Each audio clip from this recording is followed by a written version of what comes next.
Alright, I'm here taking a look at the Samsung refrigerator r600a.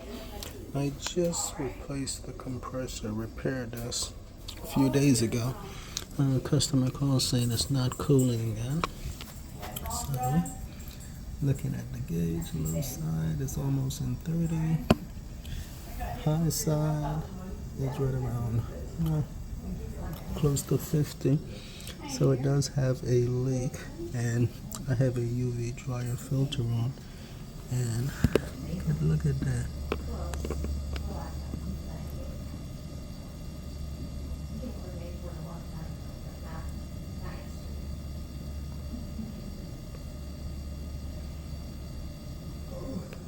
That is the culprit right there, the dryer filter.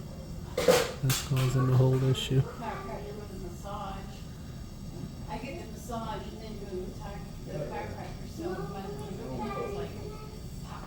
so I would have to re-brace that. Wish I could just put a lock ring fitting on it, but with all that mess on the dryer filter side too, but I won't be able to.